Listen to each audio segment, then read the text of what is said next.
Jumpin' In on Manx Radio. With Howard and Chris Kane. Hello. Good evening. And welcome.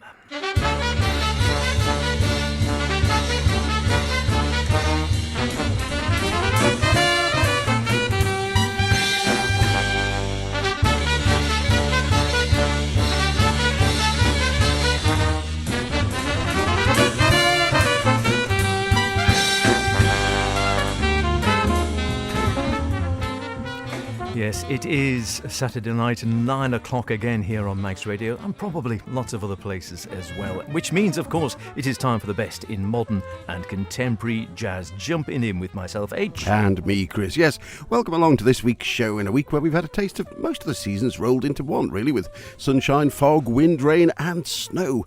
Not to mention too much chocolate and wine. So, a typical spring, really, which, along with the promise of an imminent release for good behaviour, hopefully, leaves us all with a renewed zeal to get back to the office.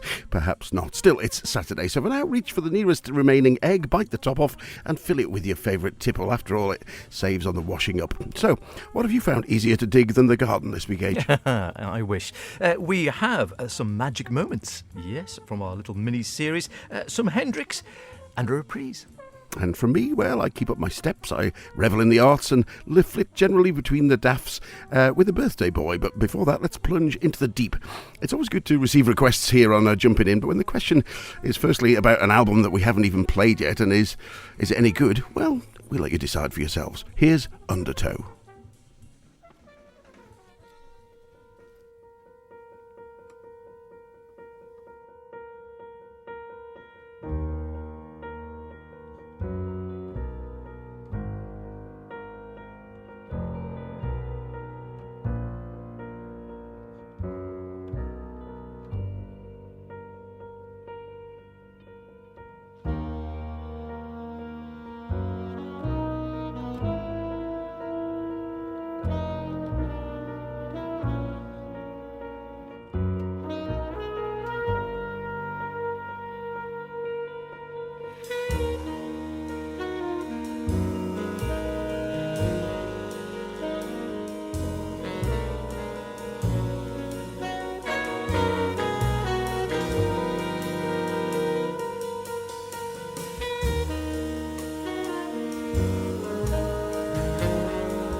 Undertow, the opening section of Orca, the recently released suite from Catherine Winfeld Big Band. This is the third album for the pianist and composer and arranger Catherine with a big band. She also regularly tours with a sextet who we closely missed a few years ago in the London Jazz Festival. Hailing from Denmark, a country with one of the biggest coastlines by percentage for its size in the world, it's perhaps not surprising that the sea, its power and majesty, and the creatures hold a fascination for her and provide a constant source of inspiration. While she's been cited as Denmark's answer to Maria Schneider, with writing as good as this, I think such comparisons are nebulous, as she's undoubtedly her own woman. Catherine features on piano throughout, with the band dipping, diving and swinging through the complex charts. So, Jeff, in answer to your question, yes, I think it's very good indeed. It is top stuff. That really enjoyed it. And again, funnily enough, only yesterday I was talking on Sweet and Swing about, obviously, so much on Sweet and Swing is all the big bands, and saying how you would be surprised how many big bands there are playing modern jazz now. Lord knows whether they are able to tour or actually make any money, or they're just put together for one-off projects or such like. Probably all answers in between, I imagine. But I'm constantly amazed at the number of really good big bands which seem to be playing modern jazz now. Terrific stuff. Yes, I mean, I think the other thing is that with the increase in jazz in education facilities at universities around the world and at various different educational establishments, music schools and so on, it's a really good opportunity to sort of find your way with soloing and improvising in among your friends, and with a large ensemble is always a great feeling, isn't it? Fantastic stuff. Fantastic stuff indeed, as is this. It's a case of seek and ye shall find. You can't, unfortunately, go and see this band live anymore. None of them are with us, very sadly. Tethered Moon, the eccentric, eclectic, call him what you will, Japanese pianist Masabumi Kikuchi, and Paul Motion on the drums, the recently deceased, sadly, Gary Peacock on the bass. They brought out several albums, and this one I suddenly spotted I'd never even heard of it. Tethered Moon plays Jimi Hendrix. Didn't have it, went looking for it. Rare as hen's teeth, but as they say, if you go looking for long enough on the internet, you'll come up with the goods. Here they are. It's a live recording, Up from the Sky.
Recorded live in Japan 30 odd years ago, or more than that, I think. I haven't got an exact date on that one, due to the nature of which I managed to get the recording. Like I said, seek and you shall find. You don't always get all the details necessarily.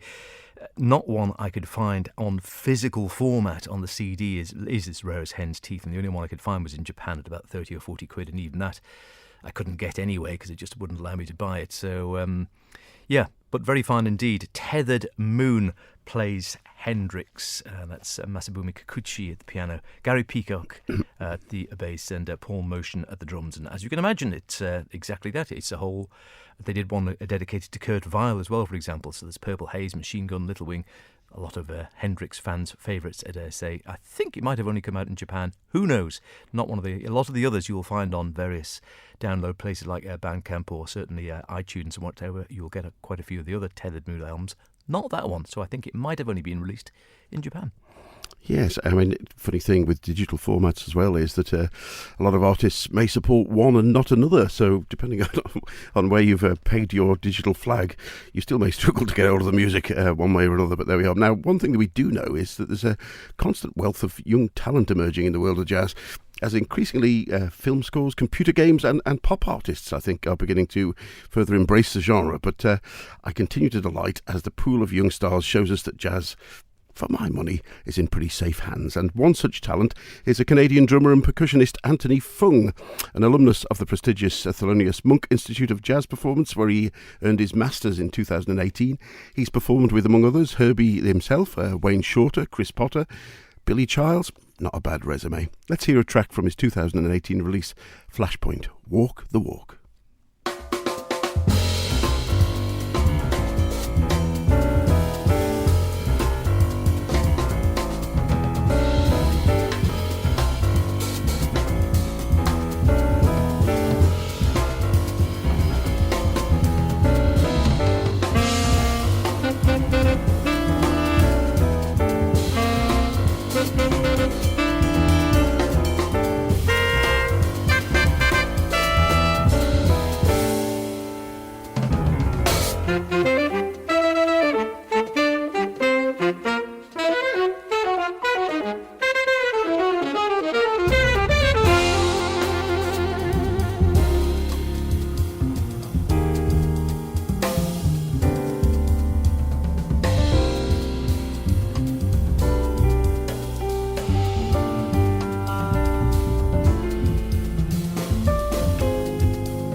Walk the walk indeed. He can obviously talk the talk too. From LA-based drummer and composer Anthony Fung, who was just 25 when he brought this 12-piece band together, along with the addition of a string quartet for his second album, Flashpoint. Another one to watch out for, I think, with the writing and arranging is tight and swinging throughout with a great young band, providing strong solos, and we heard from pianist Isaac Wilson featured on that track.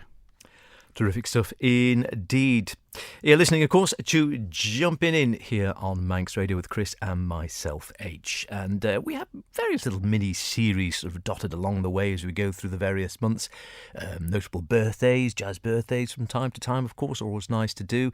We have same tune, different artists, which is pretty much what it says on the tin. Old and new dreams, where you've got someone like Pat Metheny or Miles or people who've gone on, or Herbie, playing for 30, 40, 50 or more years in some cases, looking at music from the very beginning of their career in juxtaposition with something which they've just recorded.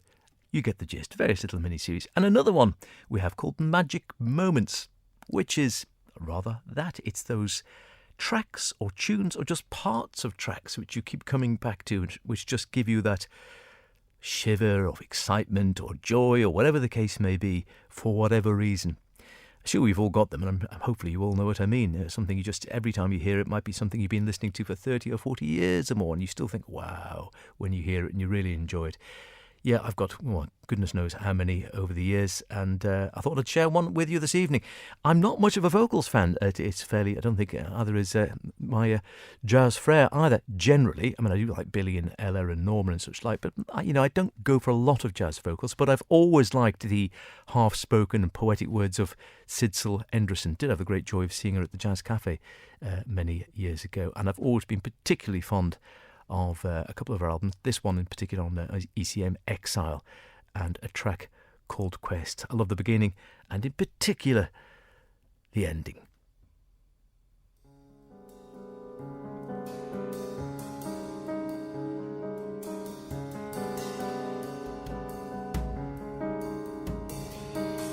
In our quest for that which may leave a scar,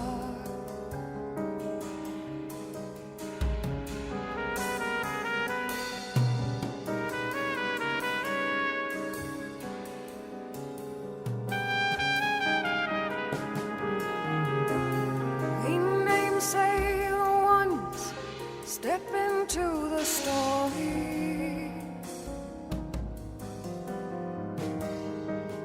finding guidance in our mirrors, gestures for our mystery, a home for our hunger, a word for the silent matters.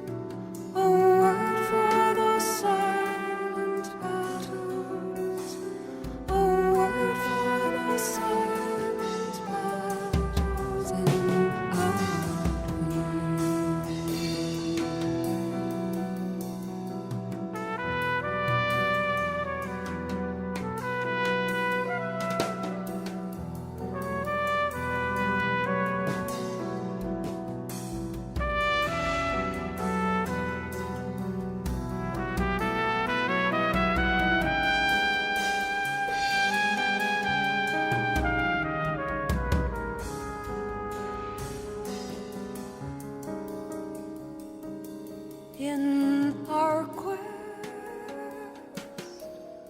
for that which may leave a scar,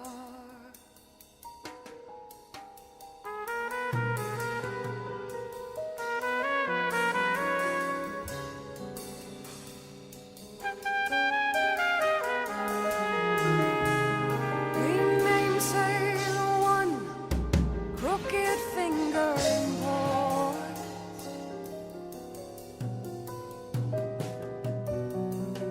turn towards the heart, and broken vows that Judas keeps, the kiss of life to what is lost forever. Now catch up and live it forever. Now catch up and live it.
Loved it the first time I heard it. I still love it now.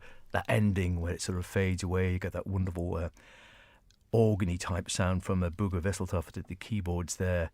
You also have the haunting trumpet of Nils Petter Malver.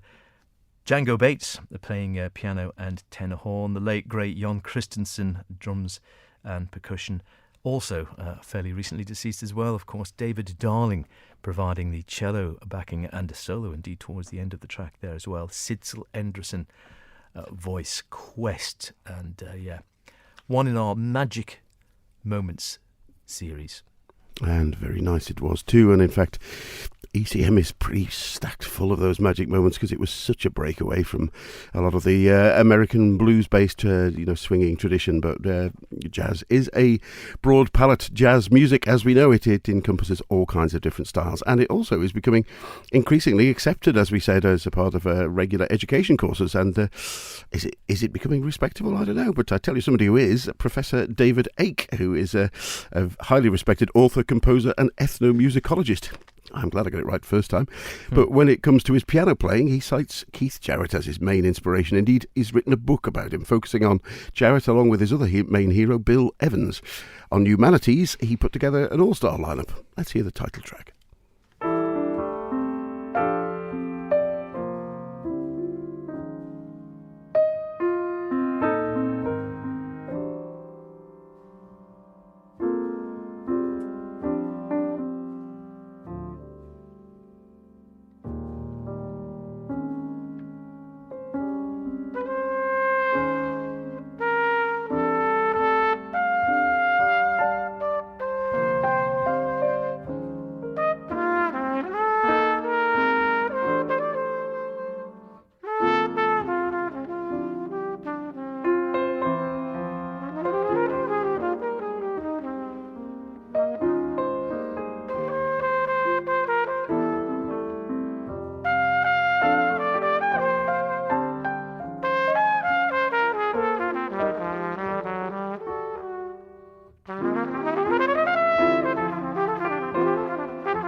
Very nice indeed. Released back in 2018, that was Humanities, the title track from an album by pianist David Ake. Originally hailing from Chicago, he's now based in Miami and could only get the band together for a rehearsal one day before the session. And he actually had a bit of a nasty experience because it was a hasty departure from home to drive to the session following the unwelcome arrival of Hurricane Irma. Nonetheless, I think you'll agree on great form with that, along with the rest of the band. And what a nice band. Ralph Alessi on trumpet, guitarist Ben Monder, who just continues to go from strength to strength, I think, Drew Gress on bass, and Mark Ferber on the drums. Not forgetting David Ake on the piano. That was Humanities, now out on Positone Records. Yeah, very fine. Two, Chris Potter's got a new one coming out. I think this is out in May, if memory serves correct. It's with his Circuits trio. He calls it Sunrise Reprise, or Reprise, if you prefer. And this is The Peanut.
Very nice indeed. Strange number you'd have thought, isn't it? Peanuts, you're thinking of peanut vendors and such like.